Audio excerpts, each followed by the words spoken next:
morning. Thank you for being here. We're coming together, bringing the coast mayors here to talk about an important subject to all of us, of course, and that is the opening of the Bonnet Carre Spillway twice this year, the first time in history it's ever been opened twice, and to discuss potential impacts, also to discuss opportunities to address those impacts, and opportunities for us to develop proactive plans. It seems like these spillway openings may be happening more often. We need to be prepared for that, and we need to do that in unity.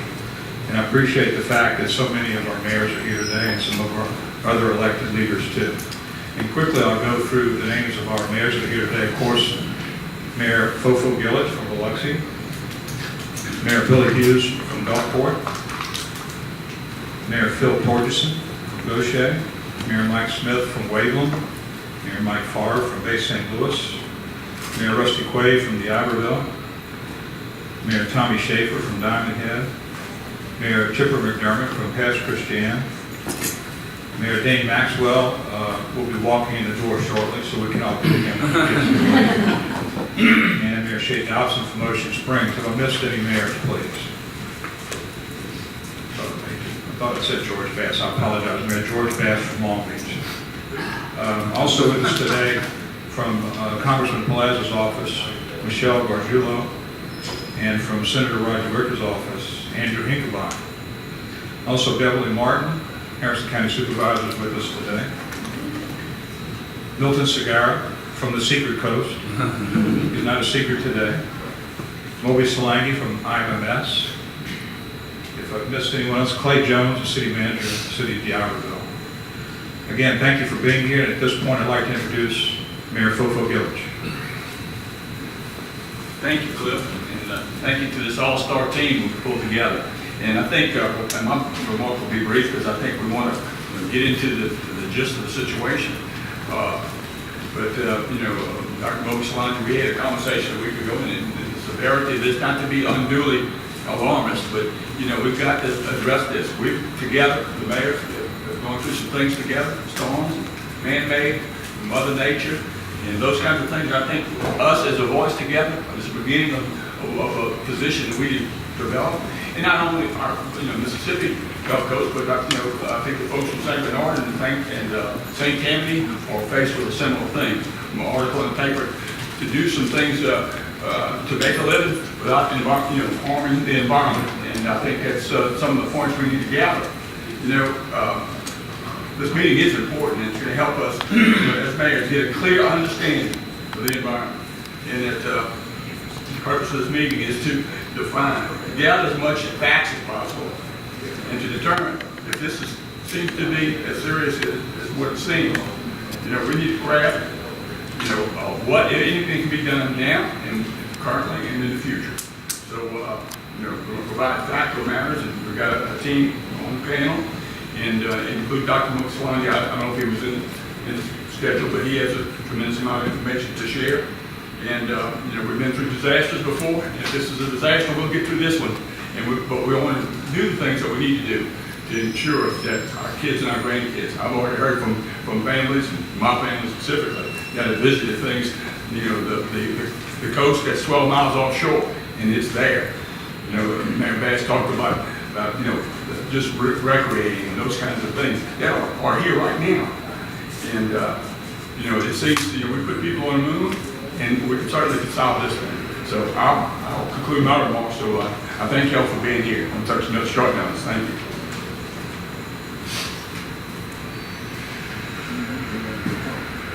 Thank you, Mayor. I wish we all share the same concerns about these events, but we also want to deal in facts, as many as we can have. And to help us in that, we're going to now introduce the Executive Director of the Mississippi Department of Marine Resources, General Joe Spraggins. Thank you. I appreciate the opportunity to come today and, echo the words of the mayor that we're here. If there's a disaster to be done, we will work every way we can, possibly at EMR, to make sure that we mitigate as much of it as we possibly can do. I can tell you that we have been on this for quite a while. It hadn't just started this last week. We've been monitoring all the way since January. and we've been looking, seeing what was going on with the spillway, what was happening, and what we could do, and what the damage would be done to us. So I want you to know that DMR is looking at it. We have scientists working on it every day. And we are testing waters, we're testing anything we can to see what the outcome will be. And I have two of my experts with me, Joe Jules and Rick Burris, and they're going to give you more in depth here in a few minutes. But before that, I'll just go through a couple of slides. We got a slide over there if you can see it, and I don't know if y'all can see it or not, but basically the first opening was February 27th, and then to April 11th, 44 days, which is a pretty good amount of time, and a lot longer than the last couple of openings. The second opening was May the 10th until the present, which is 18 days as we speak today. But we anticipate that second opening to be as long, if not longer, than the first opening. So instead of having 44 days in a year, we may wind up with 85 to 90 days in a year, and which is a tremendous amount of opening time for the Bonnet Carre to put fresh water. We currently have 168 bays open with a flow of 155,000 cubic feet per second. And as we anticipate that likely that the additional bays will open, and when they open, it will increase the flow and the flow of the Bonnet Carre, and it will obviously increase the amount of water coming to us. The Morganza Spillway is anticipated to open on June the 2nd. And that is currently no information as to how much we're going to open, or what's going to open with it, and how many bays. But when the Morganza opens, it will reduce the flow as far as the water coming to us. And it will go more to the west and down around Morgan City in that area. And that will help us a little bit in what we're having as far as the flow. But until we get some kind of answer as to numbers, we can't tell you at this time where we're at. Our current observation, we have, just to give you a little bit of overview of where we're at, our commercial crab landings since February to April are approximately 35% below the average. And this is a 5-year average. Our western oyster reef mortality is approximately 50%. And we expect that to, obviously, the more flow we get towards fresh water, the more the mortality of the oysters will go. And I can tell you this, from looking at the past, we had a very good crop growing this year, and it was amazing. There was a lot of them growing. We put a lot of money into it, but you know, nature takes its toll. Our primary shrimp sampling, April through May, the results show significant decrease in catch compared to the previous season. And we won't know the exact on that, but it'll probably delay the opening of the season. Rick will get more into that. I don't want to give you wrong information, so I'll let him tell you about it shortly. Right now, we are showing 84 reported dolphin mortalities, and we're showing 126 reported sea turtle mortalities. And that's this year, that's just this year long. So tremendous increase on what we've done in the past, what we've seen in the past. And I think Moby will probably give you a lot more of that too shortly. But we're looking at something that could be worse than 2011, obviously. And we don't know exactly how bad it would be. It could go all the way back to the 27 time frame. So let's just look at it. We're going to do everything we can to tell you what we know. We're going to give you any information we can to bring you up to date of what's happening. And now I'd like to turn it over to Joe Jules and let Joe brief you a little bit about some other stuff with the Bonnet Carre.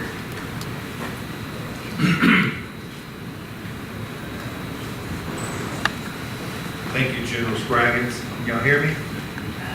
First, I want to say I'm very encouraged and pleased to see the mayors of coastal Mississippi as a whole governing body come together and represent the coast here on a pretty substantial environmental conditions that adversely impacting us here along the Mississippi coast. I'm the detail person. If you have heard me speak at commission meetings and public meetings, I'm going to drown y'all with details, but I think at this point this is what everybody wants to hear, the technical part of it, how it's occurring, the impacts, and where we're going to proceed from here. Okay, so this slide sort of gives you an overview of the major structures on the lower Mississippi River Valley that are maintained by the Corps of Engineers. If you look, the first one you'll see is the Morganza Spillway. About 50 miles north of that is the old river structure. It's a little hard for me to get all of these on one slide. But the old river structure, what it does is it mitigates the flow down two pathways. One goes into the Chapelire River, that's about 30% of the flow, and the other one is 70% down the main Mississippi River channel. Once it reaches Morganza, the triggering factor at Morganza is 1.5 million CFS, cubic feet per second. The interesting thing about Morganza is it was built after Bonnet Carre. It was built in the 1950s. The Bonnet Carre was built in the late 1920s and was completed in 1931. Things that you need to understand about the Morganza is a little bit different structure than the Bonnet Carre. It's about 4.1 thousand feet, 4,100 feet long. It has about 125 gates.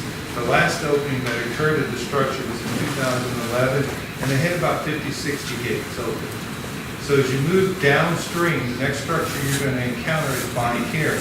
Now, if you look at the position of these two spillways, and these are the two main ones that impact us, they're located about 30, 40 miles north of major cities. Morganza is located north of Baton Rouge, which protects the citizens and properties and economics. Baton Rouge is the same thing for the Bonnet Carre. It's about 30 miles north of New Orleans, and it protects that community. So when you look at the Bonnet Carre, it has about 350 gates. It's an older structure. It was started in the late 1920s, like I said, and completed in 1931. It has a maximum flow of management structure of 1.25 cubic feet per second. So those are the two structures that impact us. The Morganza Spillway does not directly impact us. It has indirect impacts. What it does is it drains off of the water to the west. It goes down the Morganza floodway. That large green area you see there, the Morganza floodway, that's one of the main concerns for the Corps of Engineers, because that entire area becomes impacted and flooded in some way.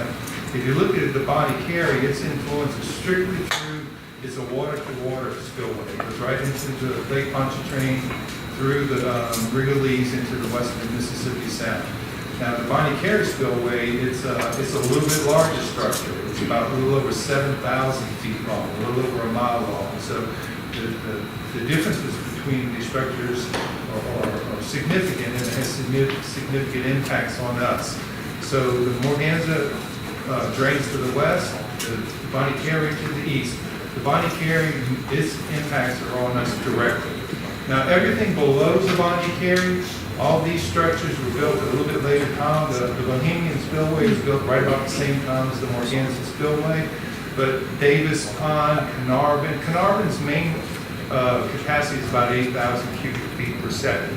It drains into the Lafourche, between the Lafourche River and the Mississippi River. So it has little to no impacts directly on this. All the structures below Bonnet Carre have little impact on us.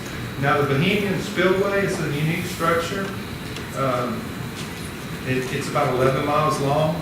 On the west side of the bank, it has artificial levees, just like you find on the rest of the Mississippi River.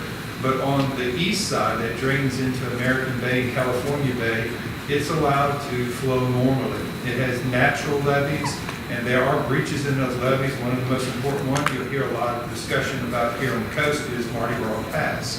They dredged, is part of the Bohemian Spillway. There's several passes that are cut through there to allow flow and excess, which is occurring this year. And that's all important. It is, absolutely. All right, so this is a graph that shows the comparisons of the first opening and the second opening. You can see we had in as much as over 200 gates opening, and the maximum flow was a little over 200,000 CFS. Right now, as General Sprague has indicated, we're about 168 gates and about 155 CFS. The significant things, there's no small writing, but I know it's my heart giving this presentation a couple of times. So what you need to take away for the management of the opening analysis is that the Bonnet Carre is open 3 of the last 4 years. It's open 2 years consecutively, and it's opening 2 years in 2 times in 1 year. What that means for us is, so the state of Louisiana has some benefit. They're protecting large communities, 2 of the largest cities, Baton Rouge New Orleans. They do have impacts, adverse impacts on their marine resources, but once all that flow comes into the western Mississippi Sound, there's really no benefit to us. We're not receiving any benefit. All we're receiving is negative impacts. And one of the conversations that we're trying to put into the system is that we are receiving negative economic impacts at this point. It's not solely just environmental resources, but we're receiving significant impacts here on coastal Mississippi. All right, this is a comparison chart of the last 6-8 openings. The big takeaway from this is if you look at the blue bar at the very top, that's the 2011 opening. It had a lot larger CFS and it was open about 43 days, 42, 43 days. The green bar, that bar is the first opening of the Bonnet Carre this year. So as far as the overall freshwater through the first opening, it wasn't as significant as 2011, but its duration was long. If you look at that little purple blip on the far left side, that indicates the second opening. So it's been open for about 18 days. It only has the first update 3 or 4 days on it. So it has the potential, and we're trying to point that out, to be as large as the 2011 or a little bit larger. We're anticipating the Corps keeping the second opening, as General Sprague indicated, for at least as long as the first opening. All right, next I'm going to introduce Mr. Rick Burris, who's going to talk about impacts to our resources.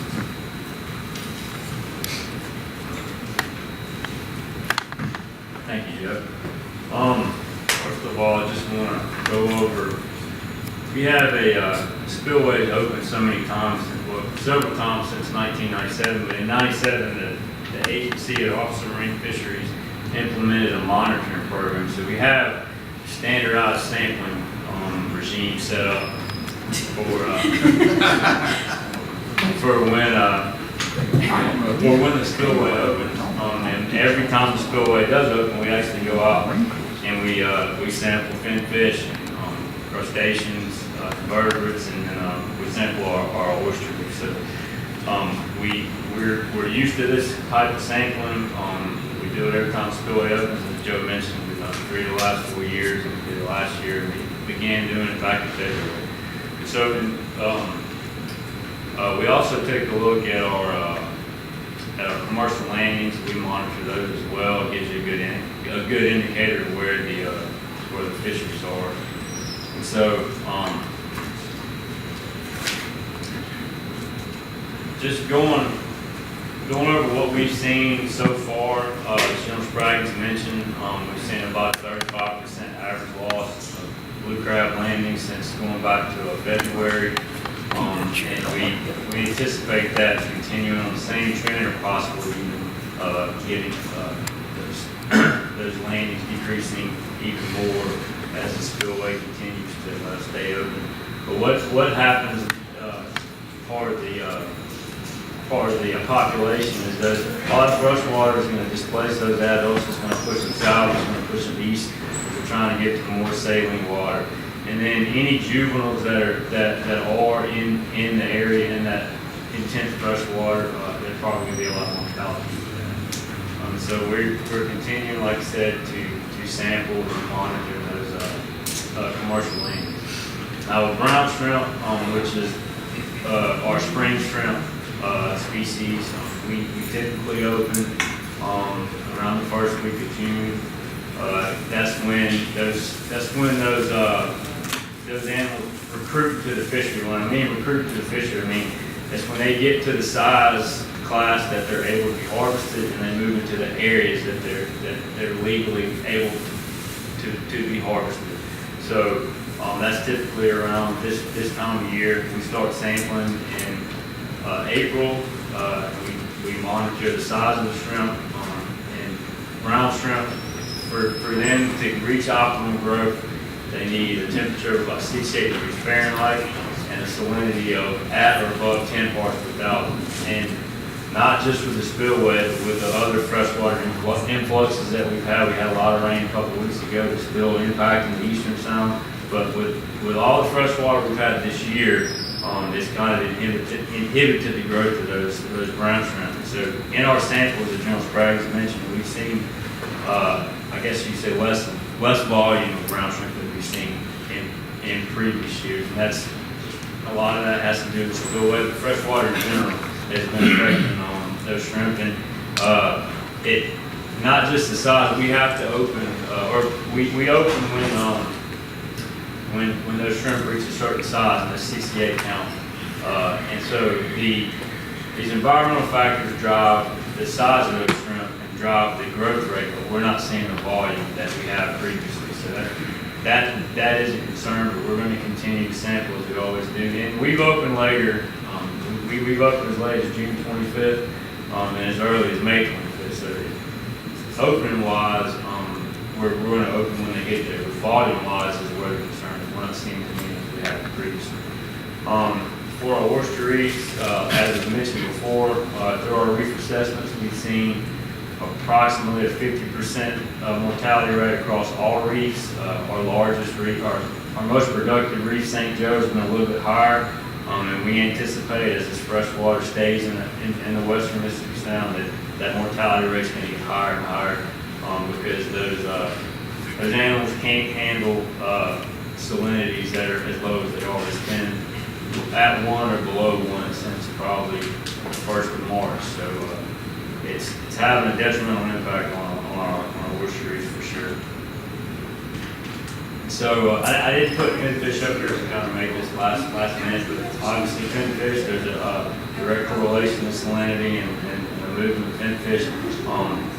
They're going to move away from it, just like crabs. They're going to go south, they're going to go east, they're going to try to find those salinities that meets their requirements. So there's some species that can hang around, some species that can survive in lower salinities, but a lot of these species are going to move out of that area. And I'll show you that area here. So this is some satellite imagery. This is from March 21st. We have them daily, but we just picked some of the ones that kind of show you the impacts. If you'll look, let's see. So spillway's right here. You see it emptying in the lake Pontchartrain. You see that brown water is obviously the plume of sediments. And it's going to go through the Wrigley. It's going to go through Lake Pontchartrain into the Wrigley's into Lake Warren and then come up this way. And typically in 2011, we've always used the Gulfport ship channel as like a barrier because that's as far as it's going as fast. But you can see in that satellite imagery that sedimentation is moving further and further east. So that was during the first open. This is the day that the spillway closed the first time. Again, you can see that plume, that white stuff's cloud cover. You can see that plume moving further east. You can also see all the river water coming this way to the west of the river as well. This is the imagery for May the 6th. It has been closed for close to a month, 3 weeks, and there's still some of that sedimentation lingering in Lake Pontchartrain, lingering in Lake Warren, and even to the western Mississippi Sound. And so they opened it back up on May the 9th. This imagery here is from May the 13th. Again, you can see that sedimentation of the freshwater plume all the way over here. And then we pulled one from May the 26th, which is Sunday, I believe. It's kind of hard to see. There's a lot of glare and a lot of cloud cover, but you can clearly see if it screens a little bit better. You can clearly see all the sedimentation coming up, and then all the way past the ship channel, and then all that rain coming out of Biloxi. The Pascagoula River is also having a real large impact on eastern Mississippi Sound as well. I think that's all we have for now. Okay, and we appreciate the couple of things is, we don't know the effect yet. We'll let you know as it happens. We'll get back to you as much information. I will be around, so we're going to wait, I think, questions toward the end. So if there's any questions, anything, we'll be here to answer. Thank you, General. We're fortunate, certainly where we live. We're also fortunate that this valuable resource right over my shoulder out here has the benefit of so many experts on marine environment and fisheries in our community to help us become more aware of issues like this and what we need to do. We're also joined today by a couple of professionals from the Gulf Coast Research Lab, and at this time, we'd like to introduce Jill Hendon, the Director of Marine Fisheries.